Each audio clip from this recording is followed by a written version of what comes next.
Alien women carried him until he learned the shocking catch. The twin sons of Antia beat down mercilessly as Alex Everett stepped off the ramp of the diplomatic shuttle. Heat shimmered over the polished metal of the landing pad, curling upward into the thin air. His Earth Alliance uniform clung uncomfortably to his back, the dark navy absorbing every ounce of the starlight. He squared his shoulders, forcing his pace to be calm and deliberate, the way training had drilled into him. Whatever welcome awaited, he would meet it on his own terms. The welcome came swiftly. 4 towering ancient women approached in perfect step, their silver-white hair catching the sunlight like spun metal. Each stood well over 7 feet, their lithe, powerful frames encased in fitted armor that gleamed with inlaid patterns. Without a word, they bent, sliding thick, gold-embossed poles onto their shoulders. The poles supported an elaborate throne ornate, carvings of battles and myths spiraling over every surface, its seat cushioned in deep blue velvet. One of the women inclined her head toward the throne, an unspoken invitation. He almost laughed. His briefing had mentioned nothing about this, but instinct told him declining might be the wrong sort of statement on day 1. "Well," he murmured, "when in Rome?" Commander Irenea fell into step beside him, her skin carrying a soft, pearlescent glow that shimmered faintly with each movement. Her golden eyes locked on his, unreadable, her smile a careful thing warmth wrapped around. Something deliberate. "This is our tradition for honored guests," she said, voice like music over steel. "You are elevated above ordinary concerns, carried to your first council meeting as one who brings change." He gave her a half smile as he climbed onto the seat, feeling the carved edges under his hands. "Elevated, huh? I'll try not to get used to it." The throne lifted, the women bearing him with effortless precision. The crowd lining the Capitol's wide causeway reacted in a strange split female ancients, nodding with an almost approving hunger, male ancients thinner in build, some with narrowed eyes and faintly pitying expressions.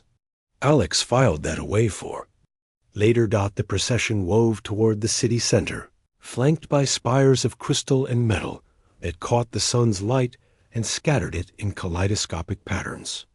Vendors along the boulevard offered bowls of glowing blue liquid to spectators, some dipping fingers in and touching lips in a slow, sensual ritual. Alex found himself doing the same when a cup was offered to him by an attendant trotting alongside. The liquid was cool, tingling against his tongue, scents and colors around him sharpening in ways he couldn't quite explain. At the banquet hall, towering doors parted to reveal a feast laid out on crescent tables, dishes steaming with scents both alien and inviting. But before he could take his place, 2 male attendants stepped forward with folded garments in their hands. The fabric shimmered like molten metal, and when unfurled, proved to be little more than an open vest, its panels etched in miniature with the story of his arrival in a narrow metallic loincloth. "You're kidding," he said under his breath. "It is our custom," Irenea replied smoothly, eyes dancing as if she enjoyed his discomfort just a little. "The vest shows your journey. Wearing it honors our union of purpose." There was no graceful exit. With the patience of a man long practiced in adapting, he changed in the preparation chamber. The garment fit lightly against his skin, the air of the hall suddenly more present against his chest and thighs. When he re-entered, the conversations dulled, dozens of eyes turning his way. The attention was not entirely political. It was appraisal. Through the meal, he felt that same appraisal, sometimes open, sometimes hidden burn at the edges of every polite word. Even Irenea, seated close, let her gaze linger in ways that blurred the line between diplomacy and something else. Later, alone in the expansive quarters assigned to him, Alex let the silence settle. He moved toward the panoramic windows, letting his eyes adjust to the moons rising over violet mountains. A flicker caught in his periphery. Slowly, He turned his head dot in the ceiling's corner. A small lens shifted with an almost imperceptible click, tracking his movement. Another one sat above the far wall, angled toward the bed. A third gleamed faintly near the bathing alcove. He stood still, pulse tightening. Tradition or surveillance? The difference would matter, and he had the unsettling feeling he was already part of a game whose rules he didn't yet understand. That morning came with the pale gold of Antia's nearer sun spilling across the wide glass of his quarters. Alex woke to the faint hum of environmental systems and the taste of the previous night's rich spices still on his tongue. The heat was already building, a dry intensity that made his skin feel both taut and sensitive.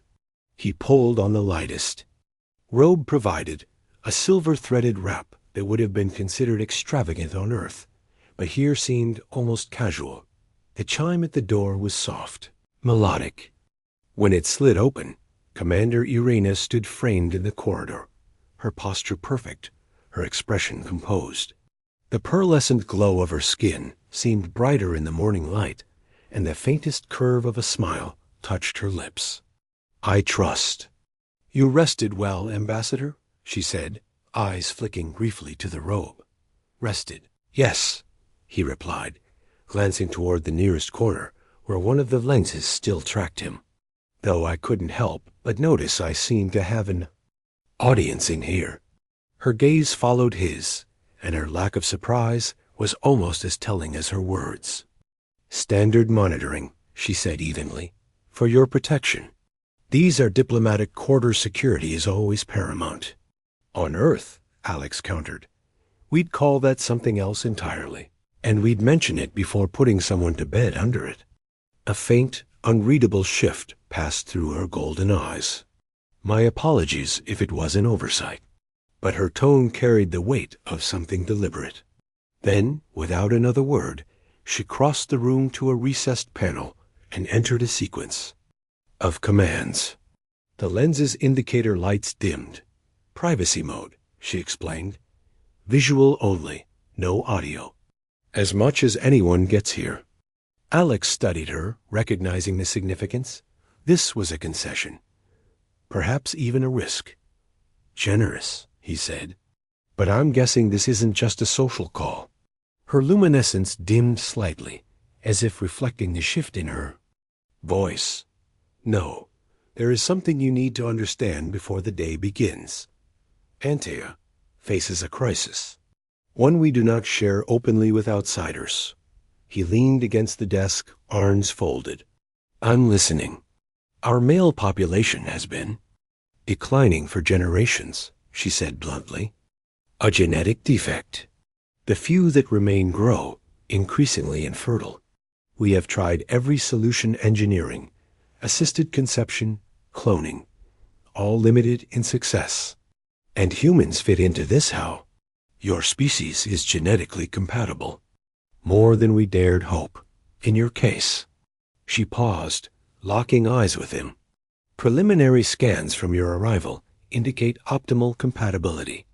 Your genetic markers are exceptional." The air between them seemed to tighten. "Scans from my arrival? I don't remember volunteering for that." She tilted her head slightly, her tone still calm. "Atmospheric analysis. Skin cells, breath. Traces entirely non-invasive. We do this with all visitors. But in your case, the results were remarkable." He let the silence stretch, his mind parsing the implications. "So, what your council's planning to make me an honored guest with breeding privileges?" Her eyes didn't flinch, but her glow pulsed faintly.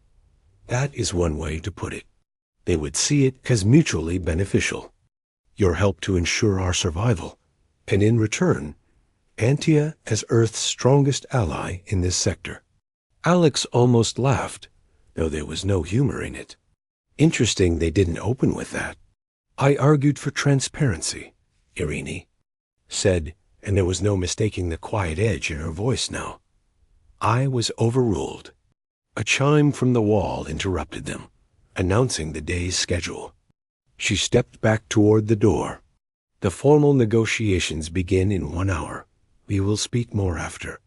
When she was gone, Alex stood by the panoramic glass, watching the city's morning bustle in the streets below, his reflection faint against the gleam. He wasn't sure which unsettled him more, what she had told him, or what she hadn't. The agricultural complex was nothing like the name suggested. From the outside, the structure rose in a sweep of polished crystal and steel against the backdrop of Antia's violet mountains, sunlight fracturing across its faceted surfaces. Inside, the air was cool and faintly sterile, the faint hum of unseen machinery constant beneath the muted footfalls of their escorts. Commander Irena walked beside Alex, her expression taut in a way that made her look more soldier than diplomat. "This is where you'll see the heart of the Council's plan," she said quietly. Alex kept his voice low, though every step deeper into the facility made his pulse climb. "You called it agricultural research." That was the only designation the Council would approve for public itineraries. They passed through a security checkpoint where 4 ancient guards, all female and broad-shouldered, stepped aside. Only after scanning Irena's credentials. Beyond lay a wide atrium filled with bioluminescent flora towering stalks with translucent leaves, low beds of creeping vine glowing with soft blue light. It might have passed for exotic horticulture to an untrained eye. But Alex noted the absence of the earthy smells he expected. Everything here felt curated, intentional. Filled with bioluminescent flora towering stalks with translucent leaves, low beds of creeping vine glowing with soft blue light. It might have passed for exotic horticulture to an untrained eye. But Alex noted the absence of the earthy smells he expected. Everything here felt curated, intentional.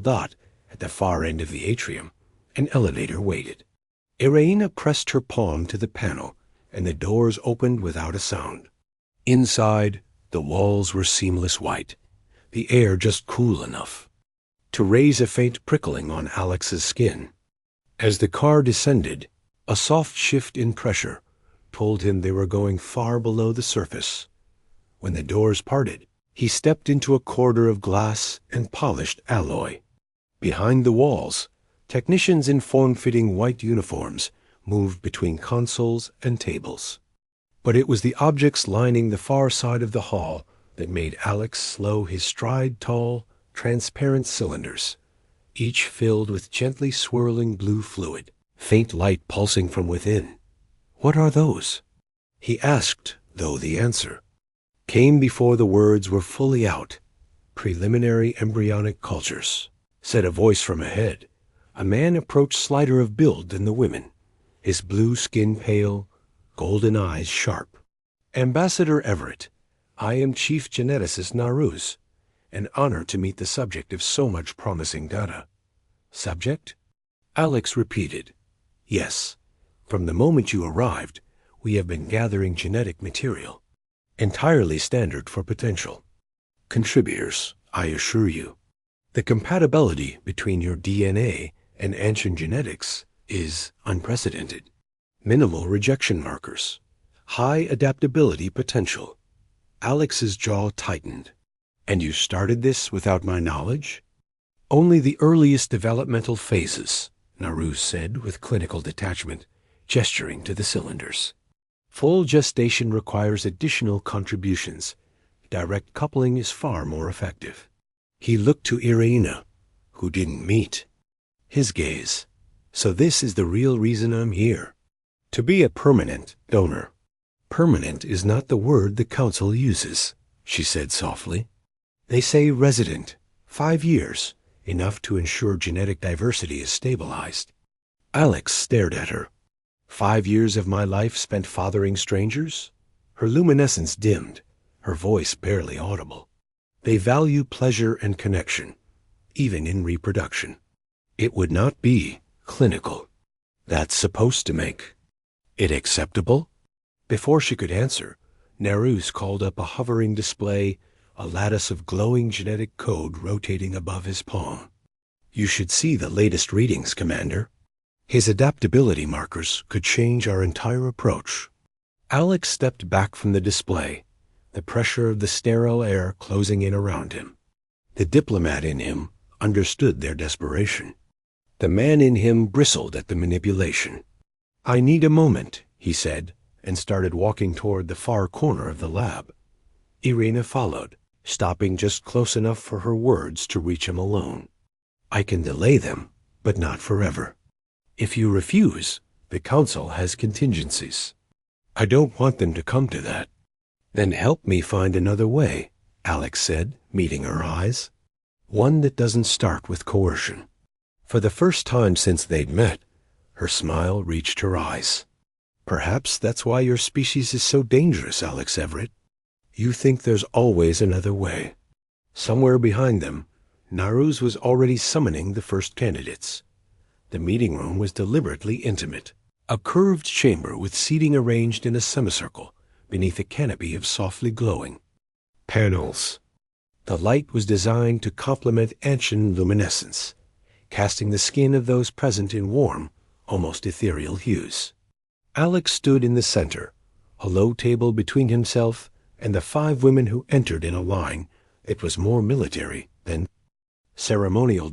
Each introduced herself with a bow of the head Letha, military strategist; Nessa, Xeni biologist; Terrace, starship commander; Kella, security chief; Midara, cultural liaison. Their attire was formal, but unapologetically revealing. Fabric cut to display the long lines of their figures and the shimmer of their skin. Their eyes gold, bronze, and even a pale silver studied him as if measuring more than just his appearance. "Thank you for agreeing to meet," Alex began, keeping his tone even and diplomatic. "I'm here to understand your perspectives before I make any decisions." Nessa tilted her head, analytical. "What specifically do you wish to know?" "For starters, your willingness," he said. "Is this truly voluntary? Or is it encouraged?" The women exchanged glances. It was Letha who answered, her voice confident. "It is considered an honor to be selected. Our genetic profiles align with yours in ways that offer the greatest chance for strong, healthy offspring. That is no small thing for our people. But is it what you want?" Alex pressed. Midara frowned faintly. "Want is secondary to need. The continuation of our people is fulfillment. Desire and duty are not separate for us as they seem to be for humans." Kella leaned forward, forearms resting on her knees. "You must understand mixed heritage offspring would be celebrated. They would hold positions of honor, and their mothers would be recognized for generations." "And me?" Alex asked. "Would I have a role in their lives?" The question seemed to catch them off guard. Nessa was the first to answer, cautiously. "Our males typically do not, but you are not ancient." The conversation unfolded over the next hour. Some admitted to curiosity about humans, even a personal interest in him. Others spoke only in terms of duty and survival. None displayed reluctance, but Alex could feel the weight of cultural conditioning in their answers. When the candidates left, the room felt quieter than before. Iring had been standing in the shadows, silent throughout, but now she stepped forward. "Your thoughts? They're not being coerced," Alex admitted. "But I'm not comfortable with how the Council wants this handled. No consent from me, no transparency from them. It's not a foundation for anything I want to be part of." He began to pace, the pieces in his head starting to align. "I have a counter-proposal." She watched him closely, her glow brightening. "Just slightly. I'm listening." "A voluntary exchange program between Earth and Antia. Genetic cooperation, yes, but with full consent from both sides. I'll participate limited partners of my choosing. Periodic visits, not permanent. Residence." Her brow furrowed. "They'll argue your markers are uniquely valuable. Then I return on a schedule, 2 weeks every quarter. Enough for them to meet their goals without locking me here like a trophy bull." For a long moment she studied him, and there was something softer in her gaze now. "And the partners you choose?" she asked. He met her eyes. "I'd start with someone I trust. Someone who's told me the truth when no one else would." The air between them thickened with an unspoken possibility. Irena's luminescence deepened, a flicker of emotion she didn't mask. "The council will need assurances." "They'll have my word," Alex said, holding her gaze. "And maybe another reason to believe I'll come back." The words lingered between them, both knowing they had crossed into territory that was no longer purely political. The next day, Irena left to present his proposal to the council. She returned after dark, her expression tight. Most accepted it, but Thera's faction did not. "They've ordered security to take you into protective custody until you reconsider." Alex's jaw set. Protective custody. That's one way to say imprisonment. She tossed him a folded bundle of dark fabric, a stealth suit. "We leave now. We've got 18 minutes before every exit is locked." Somewhere in the distance, alarms began to hum to life. They moved like shadows through the underbelly of the Capitol complex, the stealth suit's fabric whispering against Alex's skin. The fit was snug, but surprisingly flexible, each seam designed to mask body heat and mute his profile to security scans. Irena led with the precision of someone who had memorized these routes long before she ever wore a diplomat's smile. Twice they flattened themselves into narrow alcoves as patrols passed, their footsteps echoing off the alloy walls. In the compressed silence, Alex could feel the faint heat radiating from her body, her breathing steady and controlled. He caught her glancing at him once quick, assessing, but her gaze lingered half a heartbeat longer than a tactical check required. "Special operations really was your first career," he whispered, her mouth curved faintly, though her eyes stayed sharp on the corridor ahead. "The perfect hostess act only works if there's steel underneath." She looked back at him. "You've seen both now." The elevator they reached was unlit and bore a maintenance tag in an unfamiliar ancient script. Irena overrode the panel, inserting a small black device that blinked green after a second. "It will report as inoperative for the next 10 minutes, she said. "Enough to get us where we need to be." They descended into a level that smelled of engine coolant and metal dust. The space was a labyrinth of storage bays, supply stacks, and dim-lit corridors that seemed far removed from the polished opulence above. She led him to a narrow service tunnel that opened into a small hangar cut directly into the rock face. The shuttle waiting, it was nothing like the ceremonial transports he'd seen. Sleek, low profile, its hull painted a matte black that swallowed. Light weapon pods were recessed into the fuselage. The cockpit glass was tinted to mirror black. "That's ours?" he asked. "Personal transport," she said, moving to the side hatch. "Fast enough to outrun anything in the city's air wing, stealthy enough to disappear from their net."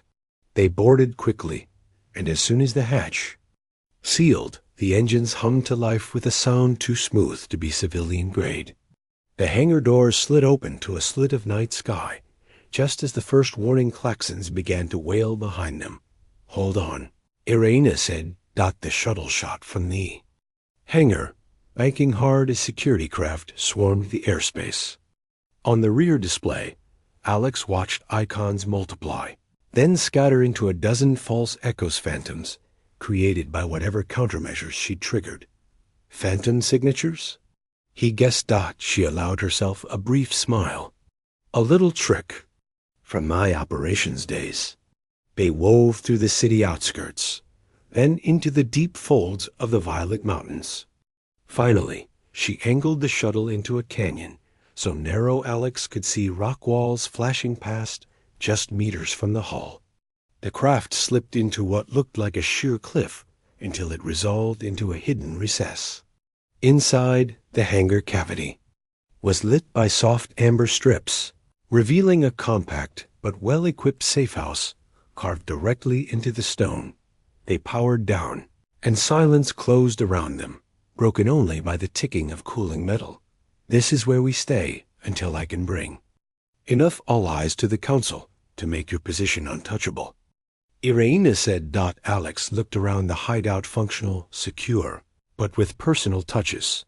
A rack of old weapons polished to a sheen, a few framed images of mountain vistas, a folded blanket in deep ancient blue draped over a couch. You've been here often. Her glow softened in the dim light. Long enough to know it's the one place no one else can touch. They ate a simple meal from the store she kept here, and for the first time since stepping onto Antia, Alex felt the press of urgency give way to quiet. Later, as they stood near the narrow viewport, watching the moons climb above the jagged peaks, Irina's voice was low. When I was told to guide you, I didn't expect to care whether you stayed or left, she said. Now, I think I'd care a great deal. He turned toward her, the glow from her skin painting gold across his hands where they brushed her arm. Then let's make sure I can leave and come back on my own terms. Her answering smile was small but certain. We will. 3 days later, her com lit with an encrypted signal. She read it in silence, then looked at him with something like relief. There has been removed from the council. Your proposal was accepted. It felt like a win, but Blackburn's warning echoed in Alex's mind. Trust no one completely. Even victories could hide traps. They returned to the capital under the pale light of morning, the shuttle cutting a slow arc over the spires before settling onto a council platform. Alex stepped out first, the suns warming his face as he took in the subtle shift in the air, fewer sidelong glances. Less of the predatory amusement he'd seen that first day. The guards at the entrance stood at attention, their expressions neutral, no hint of there is faction in their stance. Inside, the council chamber gleamed under a ceiling of shifting crystal panels. High Counselor Marin rose as they approached, her deep blue robes shimmering with the same pearlescent threads as Irina's formal uniform. Ambassador Everett, she said, her voice carrying through the vaulted space.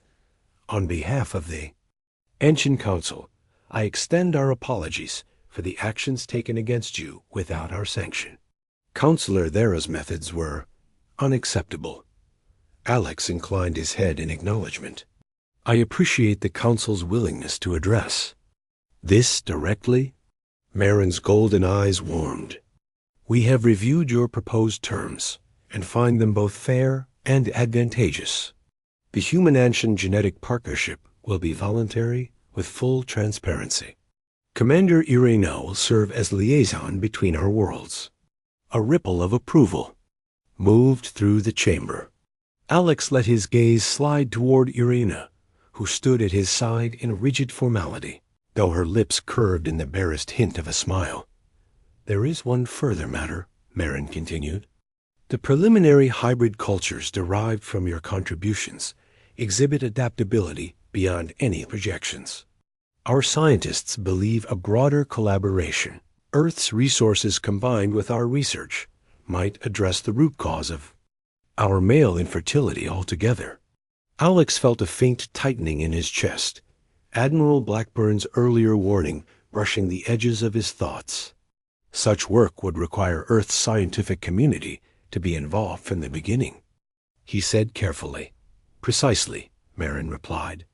We envision an enduring alliance, scientific, cultural, and diplomatic, built on mutual survival and growth. The signing ceremony was set for the following day. By the time Alex settled into the ceremonial throne once more, borne high, on the shoulders of 4 ancient women, the city streets were lined with citizens. This time, the procession felt different. Irina didn't walk behind him, she walked beside him, her status as his chosen partner acknowledged in the formal order. As they moved through the boulevard, the crowd's voices swelled. Female ancients met his gaze with respect rather than appraisal.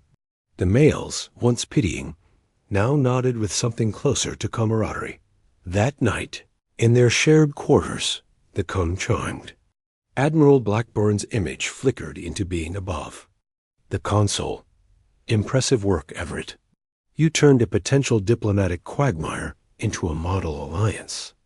Alex glanced toward the balcony, where Irina leaned on the rail, watching the city's lights. I had the right partner, he said. Blackburn's tone stayed level, but his eyes held a warning. Good. Keep her close. There was only one obstacle. Some forces might prefer this crisis remain unresolved for reasons not yet clear. Stay alert. The transmission cut before Alex could respond. He joined Irina on the balcony, the warm night air stirring her silver-white hair. Below, the capital shimmered under the twin moons. You're officially my liaison now, he said. Among other things, she replied, her glow deepening with something more personal. And you, Alex Everett, are officially the first participant in the Human-Ancient Partnership. Catchy title, don't you think? He chuckled. When I first sat on that throne, I thought it was a quaint custom. I had no idea what I was getting into. Her smile softened. The catch changed everything? For the better, he said, brushing a strand of hair from her face. 6 months later, Alex stood in a quiet medical chamber, cradling a small bundle. The infant's skin shimmered with a soft blue luminescence, pale hair fine as silk. Her eyes opened gold shot through with flecks of human green, and the world seemed to narrow to that single gaze. She's perfect, Irina whispered from the recovery bed. She is, Alex said, his voice low, reverent. Outside these walls, the voluntary program was flourishing. Human volunteers were arriving. Research teams were making breakthroughs. Inside, in this room, was the first proof that a partnership built on choice could create something truly new. Alex looked at Irina and back at the child. Sometimes, he said, the best diplomatic solutions come from the most unexpected situations. Her fingers found his, their daughter nestled between them, and for the first time since he'd set foot on Antia, Alex felt the weight of the game lift replaced by something stronger than politics, stronger than any hidden catch.